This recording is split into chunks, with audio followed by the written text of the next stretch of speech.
All right, welcome back. I'm now in week 3 of my Camino journey, and it's great to continue to walk with you through these different stages and days. And so this is the day that I walked from Frómista to Carrión de los Condes, and it was a decent walk. It wasn't a super long walk, and things are really flattening out now, really moving more into the days of what you'd call the meseta, especially in the next couple of days, next few days to come.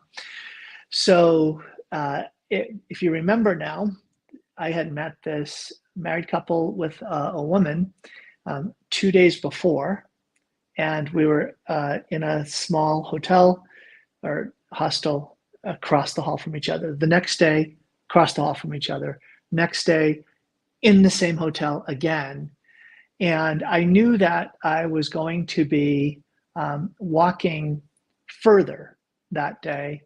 And so it was going to be the last time where I would actually be walking with them. So it was going to be our last chance to be together. So I had said to them, I felt this call to do something different this day.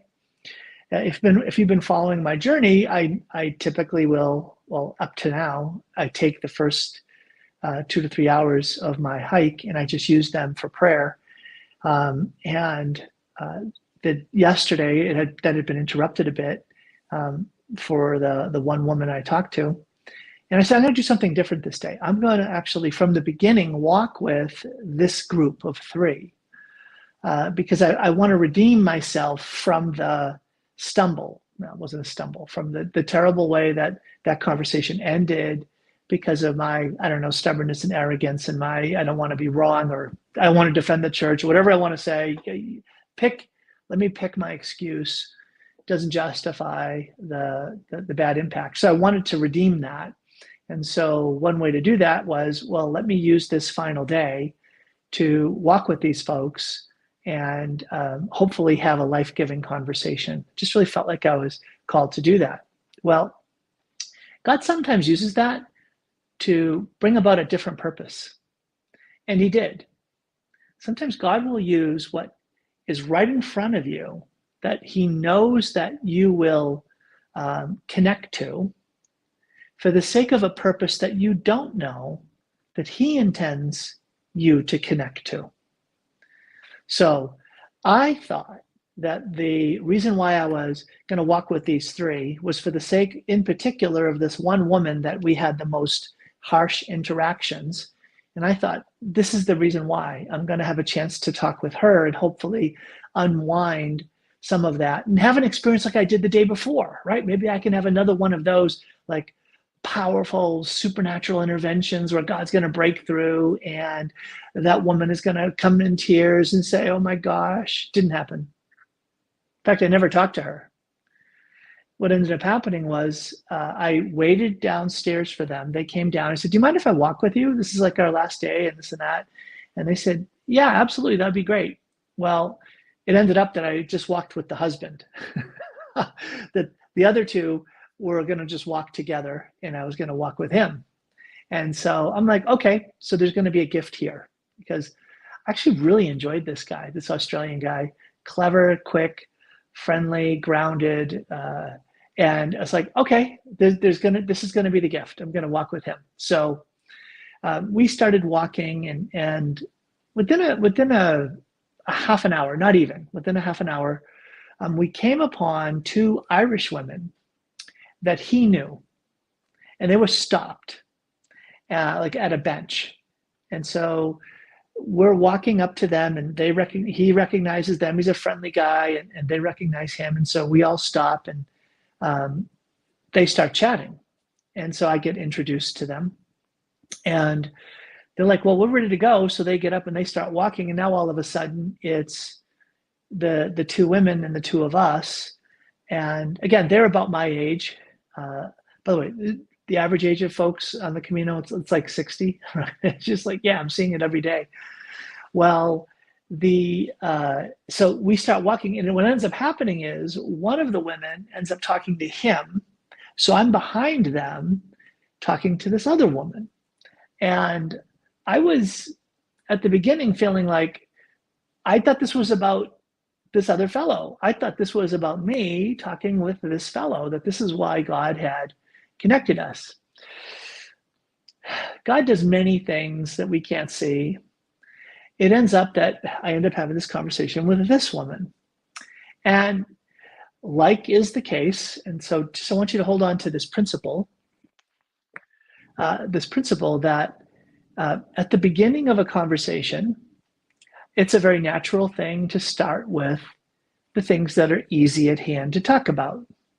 Oh, tell me about your work, and why are you on the Camino, and tell me a bit about your life. And this woman is a bit more introverted, and so she would share a bit, and I would share a bit about my life and family. And again, it's come to find out that she and her friend are both committed Catholics. And especially her friend is like a real leader in the faith, and they pray a rosary every day, which was neat. I got a story about that a little later on.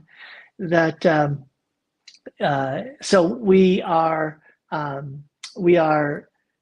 walking along, and then it slowly comes about where I invite her to, well, tell me more about that. Tell me more about that.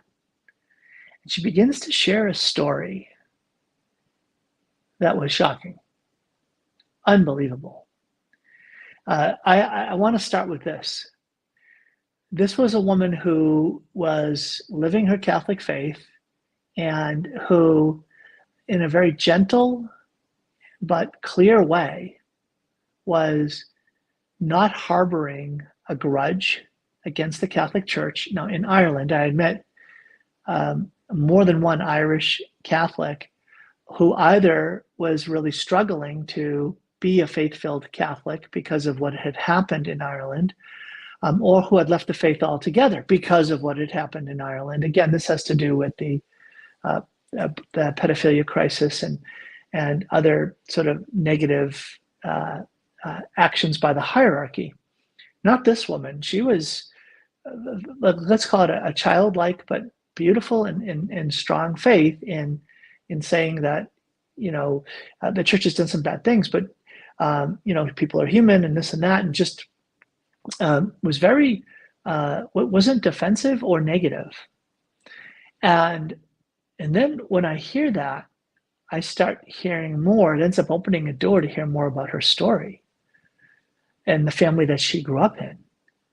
And I want to say this: you're going to meet people, and you're going to see them sort of show up in a certain way, like their personality, their demeanor, their sort of approach to conversations, and you might not find them, let's call it like attractive. You might not be drawn to them immediately, but when you learn more about their story, you might realize you're standing in the presence of like a saint, like a hero. Like, who are you? And that's what happened here. And I want to say this: I didn't have any animosity towards her at the beginning, nothing like that at all. But I'm just saying, sometimes if you meet people, you don't realize their journey. Like my mom used to always say, you don't know someone's journey till you walk a mile in their, a mile in their shoes, right? And so don't judge, because you don't always know what's underneath the surface. Well, she started sharing about what's underneath the surface, and in her own home life, with being in a big family, a bunch of kids. She was the youngest, and at a very young age was in an orphanage, and spent about 15 years in an orphanage growing up, an all-girls orphanage run by some Catholic nuns. And again, always just defending. When she talked about some of the harsh treatments and the limitations of the nuns, she was just always like speaking in ways that was very compassionate and understanding about their limitations and the challenges they were facing. And I just was blown away. And the reason why she was in an orphanage had to do with her own family situation, a mom who struggled with some mental illness and an abusive father. And it ended up fracturing the family, and how she ended up coming to have like the both of these parents ended up dying at very young ages when she was still young. And the life that this woman has lived, and lives, the admiration that I had for her, through the roof, just through the roof. And the fact that she was here with her friend, and they were, again, at a stage in their life where they had vacation and retirement and just like what's next for them, and approaching this with a sort of an open, faith-filled spirit that the Lord's going to take care of them, completely blew me away. I just was like, again, I just said, who are you? And my brothers and sisters, you have so much to be grateful for. When I say grateful for, I mean not only the blessings that God has provided for you. If you grew up in a stable home, in a home that was loving, in a home that had a mom and a dad, in a home that had good things as part of it, in a home that had faith in it, but then also the mercy of what God has preserved you from. What has God preserved you from? Do we stop and ponder that? Like, what has God preserved me from? I just got to tell you, I just was left in awe in like coming before God, saying, God, I just forgive me. Forgive me for my lack of gratitude.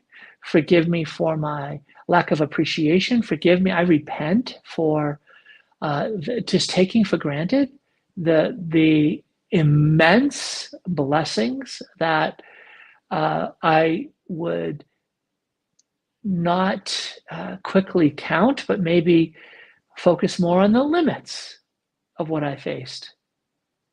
And comparing that to this woman's life and how she's living and walking out her faith and life right now, stunning. And she's, oh, by the way, recovering from a bout with cancer too. And yet she has this like gentle demeanor that has a smile on her face and has a belief and a trust in a loving God. Who are you? So we arrive to town, get settled in for the day, and I end up needing to go to the supermarket so I can get my day pack filled for the next day. I've got a long day of walking, and I'm going to be leaving before the supermarkets open the next day. So I need to get the fruit and stuff like that before. And so as I'm doing that, I'm walking across a plaza, and I see the two ladies. I see the one woman and the other one that I was talking with. And so I went over to the table, and the other woman that I hadn't really met started to just say, like, I just need you to know that the conversation you had with her was incredibly impactful on her life. And I talked about, so that ended up opening up a conversation for the two of them, where we ended up talking much more just directly about Jesus and our Catholic faith, and the living Lord Jesus and his desire to bless us at our points of need, and how he wants to meet us and walk with us and help us to overcome these battles and challenges that we've faced in our lives, and how the Lord wants healing for her in these different places of memory, and how and then to talk to this woman about her life. She started to share about her life as well. And it gave me a chance to, again, minister to her a bit right there while we're drinking beer, on the plaza, or they were drinking beer. I wasn't, I just was coming by. And at the end of it all, I said, can we pray? So we held hands there right around the table. And I just prayed that the Lord would minister to them, based on what they had been sharing. And again, it was very moving. They were touched by it, and just the one woman kept saying, "We're never going to forget you. for the rest of our lives. We will remember you every day of our lives. I will pray for you. We will pray for you personally in the rosary every day for the rest of our lives. I said, pray for my family. Please pray for my wife and my kids. Don't just pray for me. Pray for my family in the daily rosary. I will take it. Yes, I will take it. Please. And don't doubt it. We will pray for you. So the last thing they said was, look, we don't want to impose on you, but would you be open? Are you going to have dinner tonight? Could we have dinner together?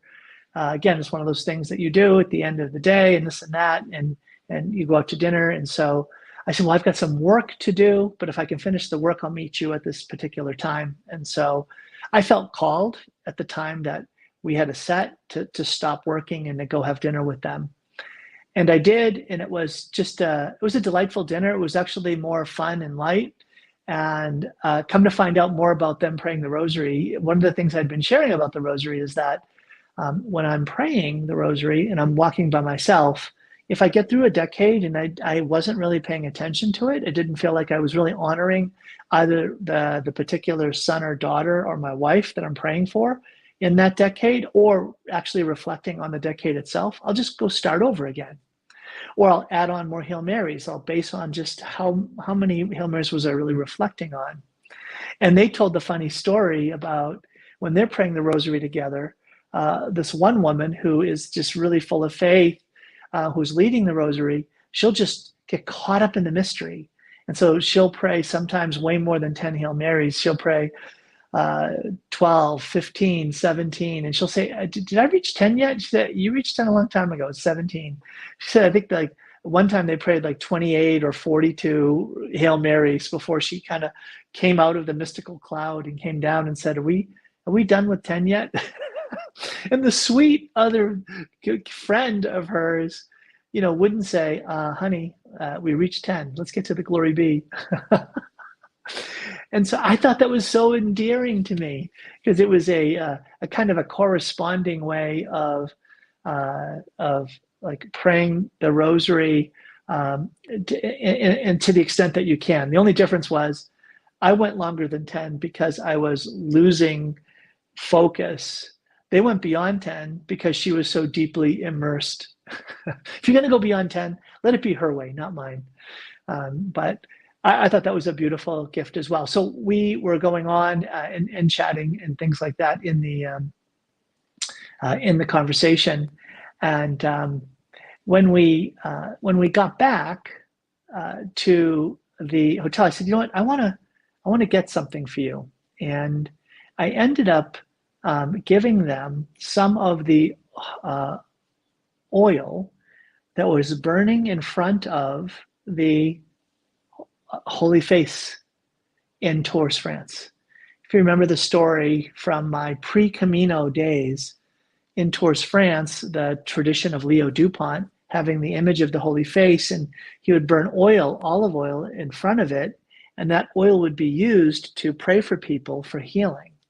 And I've had oil in a bag, and I felt like, you know what? I feel like I'm supposed to entrust some of this oil to them. And so they were very grateful. They didn't want to receive it at first, but I said no. And then they were very grateful to receive it. And so I gave them some of the oil. And they had some experience already with the Holy Face devotion. Is that where you seek his face? And I'm like, yes. What a beautiful confirmation of the idea that the Lord, one of the things that God was doing in all of this was having me be a conduit of bringing them oil. I had the gift of being able to go there, to be able to get this oil, to give it to them. And these two women of faith, they, I know, are going to use that oil and use it to bless others as well. So it can be part of a chain of blessing in all of that. So last thing is that I did eventually get connected back up with this fellow that I had launched with that morning. We, again, were chatting with these two women for a bit, and then they stopped, and then I went off with the fellow to talk with him. And we ended up having a really good conversation, and it meandered all over the place. Everything from, in Australia, you can see how the narrative they have about life in America and about the political parties has been definitely formed in a very significant way by the mainstream media and social media. And so lots of propaganda that they've embraced. And so it's like, wow, it really does matter, the sources of information that you have. But then we had all kinds of really interesting conversations about faith and different church teachings and our approach to life and parenting. And I shared with him some of the challenges that Carrie and I have had in raising our kids. And I think that was helpful for him to kind of get brought in on some of that I'm not somehow just this guy that has it all together, but no, I'm a guy that's on the way, on the journey as well. But in the end, it was about, hey, where are you at in your relationship with God? And he basically said, I said, you're done for. I said, God's got you. And he said, well, I would have to have some kind of out-of-body experience to come to faith. And I said, well, that's easy. That is easy. God, I said, I'm going to pray for that. And then you get in touch with me. When you have that encounter, he has my podcast, so he knows he can get in touch with me. And I want him to be able to say, God broke through. God broke through at some point on this Camino and broke open and revealed himself to him in an intimate and personal way. So pray for that fellow. Pray for that fellow who has a sense of, I'm comfortable in my life, things are going well, and I can manage the things that are in front of me, and I don't have a need for a God who is at the end of my journey in some personal way that wants to involve himself in my life now. Pray for that. Pray for that for him. And all right, there you go. God bless.